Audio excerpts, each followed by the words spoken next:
Get ready for a thrilling and heart-pounding tale of danger and adrenaline. In this story, a group of friends are faced with a deadly challenge that tests their courage and loyalty. When they accept a dare from a mysterious stranger, they soon find themselves caught up in a terrifying game of high-stakes racing.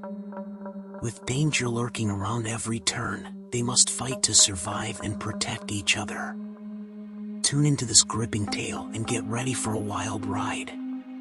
It was a dark and stormy night when a group of friends gathered at a deserted parking lot in the outskirts of the city. Among the group were Alex, James, and Marcus, who had all grown up together and were known for their love of adrenaline-fueled sports. As they stood around, chatting and catching up, a group of strangers approached them.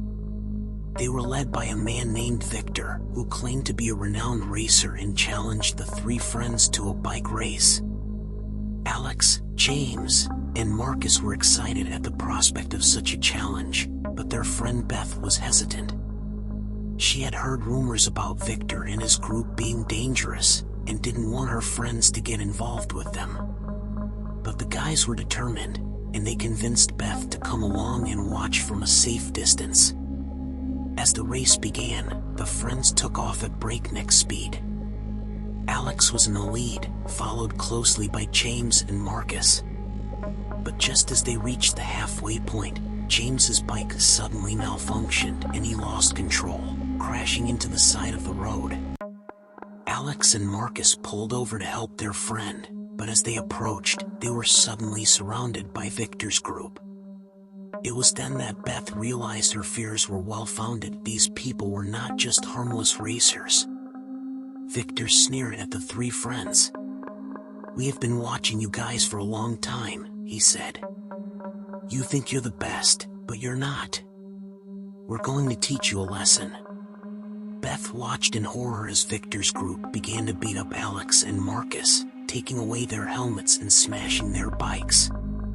The sound of thunder and rain intensified as Beth frantically tried to call the police, but her phone was dead. Just as she was about to give up hope, a car pulled up beside her. It was a man named Jack, who had been driving by and had seen the commotion. Jack quickly assessed the situation and realized he had to act fast. He gave Beth his car keys and told her to drive away as fast as she could. Meanwhile, Jack took out a knife and began to fight back against Victor's group. The rain was pouring down now, turning the parking lot into a muddy mess. Beth was terrified, but she did as Jack said and sped away. As she drove, she heard screams and sounds of struggle behind her. She knew Jack was fighting for their lives. She tried to keep her eyes on the road, but her heart was pounding so hard she could barely breathe. Finally, after what seemed like an eternity, Beth saw the lights of a nearby gas station. She pulled in, ran inside, and begged the attendant to call the police. It took several minutes for the police to arrive, but when they did, they found Jack badly injured but alive, lying in the mud. They also found Alex and Marcus, bruised and shaken but still breathing. Victor and his group had disappeared, leaving behind only smashed bikes and helmets. As the friends were taken to the hospital, they couldn't help but wonder who were these people. What did they want? And would they ever come back?